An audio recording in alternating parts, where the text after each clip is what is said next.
Hallelujah, praise the Lord.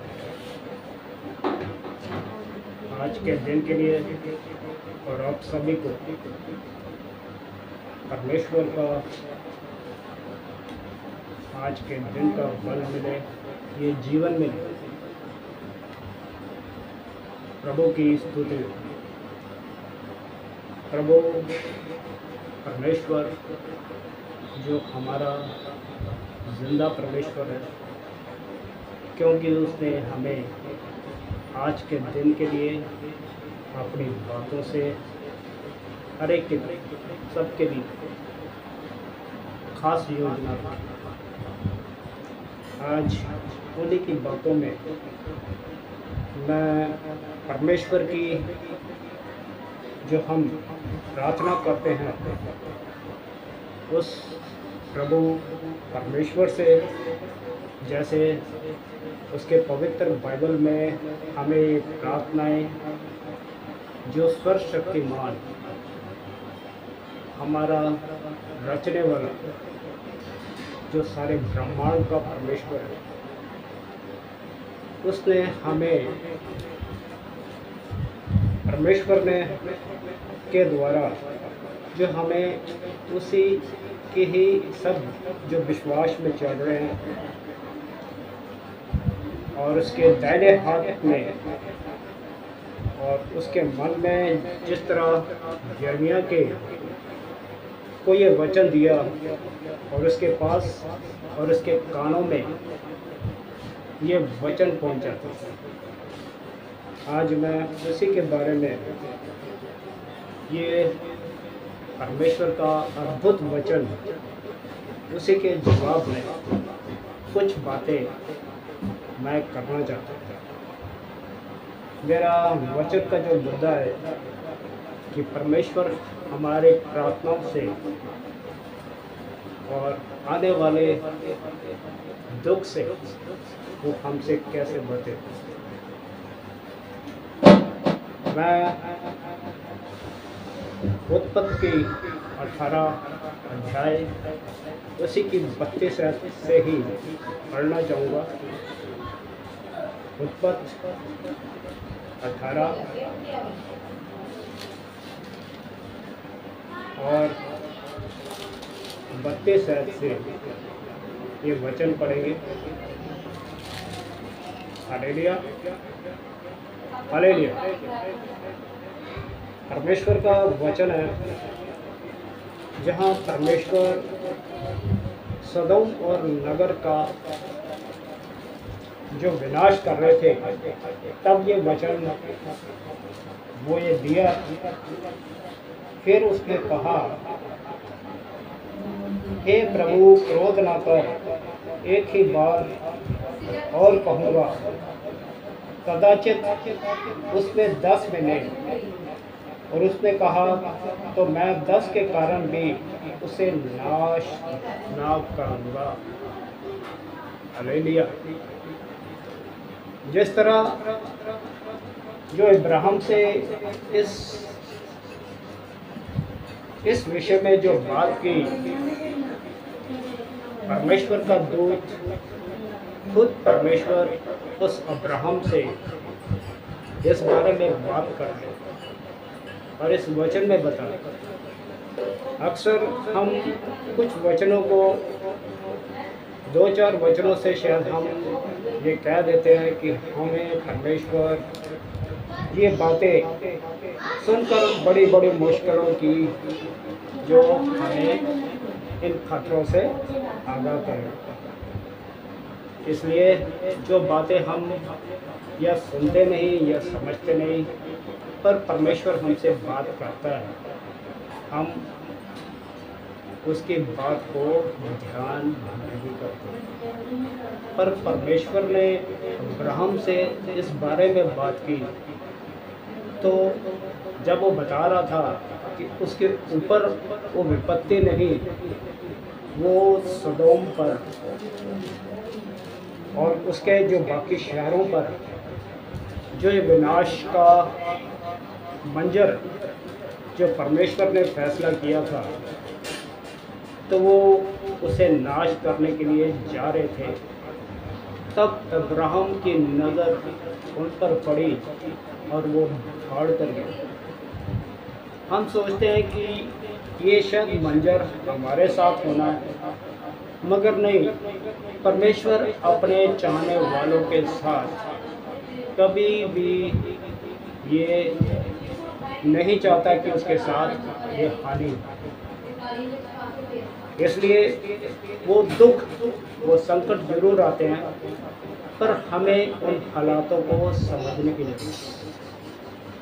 जब तक जहाँ तक प्रभु के लोग उसके कामों को कर रहे हैं, तो वो उसके लिए ये समय है कि वो उसको, यानी उसके लिए उसके जीवन की परमेश्वर की ये योजना है। हालेलुया। ये परमेश्वर की योजना है कि हमारे जीवन में भी वो अद्भुत रीति से कार्य करता है। शायद हमारे दुख के कारण हम उसे कई बार नहीं समझ पाते, मगर उस हालात में जाकर जब हमारे ही आगू अगर इस हालात में अगर बात करते हैं, तो शायद ऐसा लगता है कि जैसे ये बातें हमारे लिए ही पूरी है। पर परमेश्वर ने ये सब कार्य पहले से ही पूरा किया है, पर उसका एक समय है जो हमारे लिए यही समय मौजूद है। अगर परमेश्वर ने हमें इन कष्टों से अगर बचाया है, तो हमें भी चाहिए कि हम उसकी गवाहियों को पूरा करें, उसके कार्य को, उसके कामों को और उसके ऐसे चिन्हों को जो हमारे जीवन के लिए रखा है, तो हमें वो काम करना चाहिए। हालेलुया। पर हम अपने जीवन में एक शब्द है कि हम अपने मन को उसका इकरार करना, अंगीकार करना, हमें उसके लिए खुद को तैयार करना। क्योंकि हमने शायद परमेश्वर के विरोध में ये काम किए हैं, तो हम सबसे पहले अपने को पूरी तरह शुद्ध करें। इसलिए हमें सबसे पहले चाहिए कि हम अपने जीवन के सभी कार्यों को जो नई रीति से आरंभ करना चाहते हैं, तो वो उसके लिए तैयार हो। उसके लिए चाहिए कि वो अपने लिए क्षमा के राह को तैयार करें। परमेश्वर चाहता है कि मेरा बच्चा जो कि अपने वस्त्र को धोएं, धन्य है वो लोग जो अपने वस्त्र को धो लेते हैं। हालेलुया। तो हम इसी के अगले वचन में मैं पढ़ना चाहूँगा जबूर 3:4। Hallelujah, hallelujah. जबूर 3 अध्याय चैप्टर 3, उसी का 4 वर्ष में हम पढ़ना चाहेंगे, 4 पद में।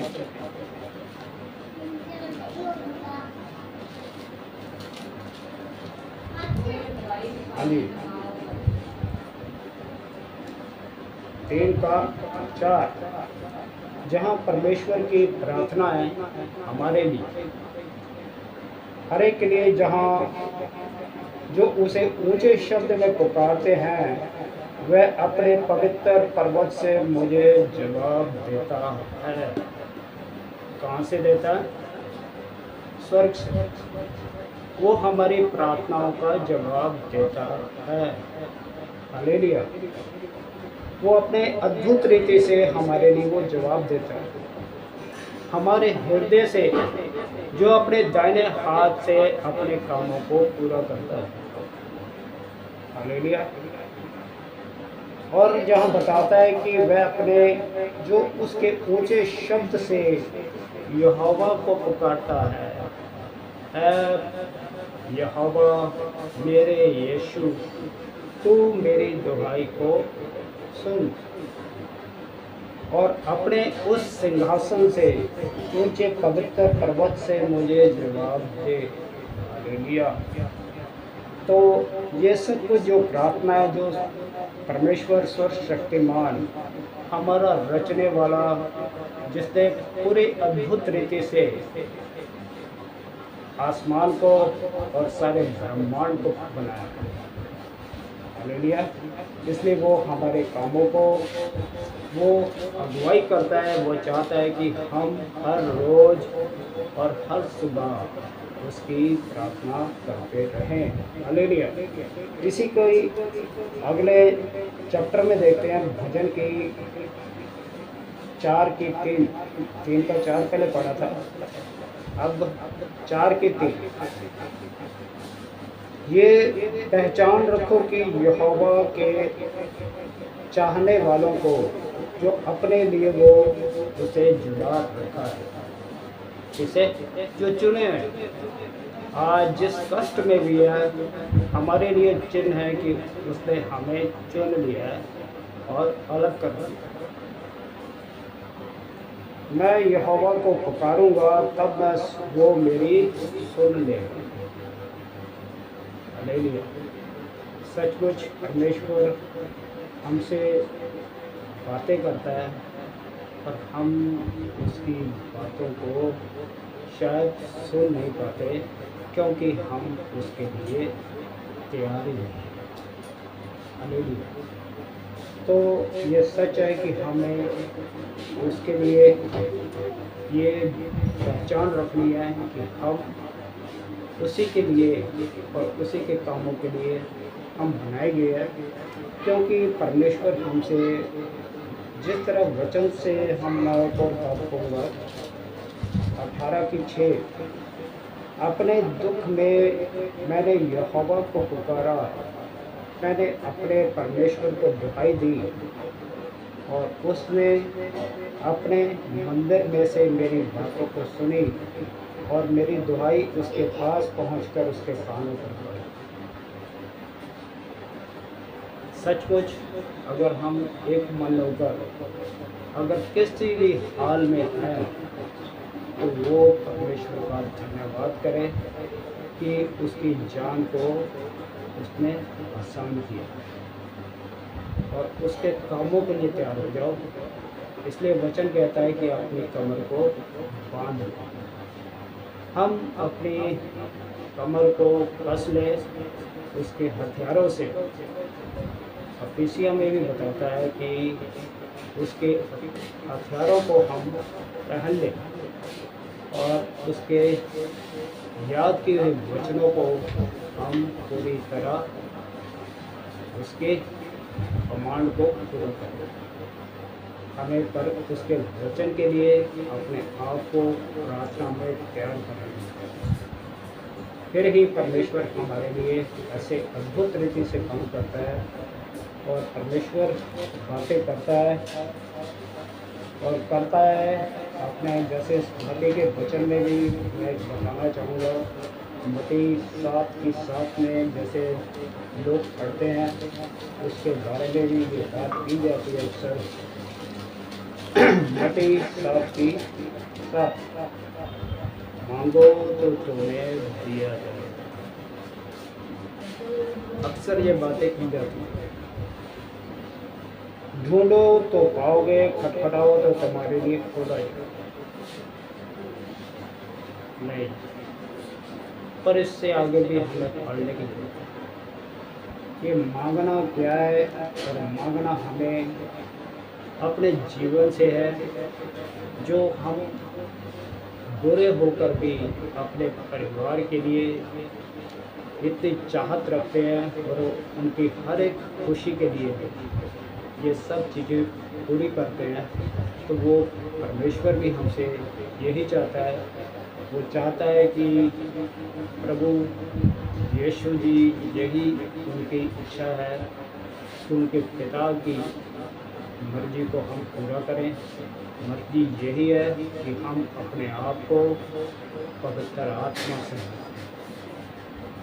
और पवित्र आत्मा जो कि हमारी आज्ञा भी है, उन नबियों से जो हमें हमारी शिक्षा यही है। शिक्षा से ही ये जाना जाता है कि उसका आगू उन्हें सही राह उन्हें दिखाए, तो ही हम हमारी कलीसिया मजबूत होगी और इसी के साथ हमारे और हमारे परिवार की बढ़ोतरी होगी। हालेलुया। सबको जय मसीह की। प्रभु यीशु मसीह में आप सबको आज के वचन में पूरी आशीष मिले, समझ मिले, उनके कामों में बढ़ने के लिए, जो कि परमेश्वर आज के वचन के साथ आप सबको इस वचन से बहुत सारी बातों से बढ़ने में मदद मिले। जय मसीह। हालेलुया।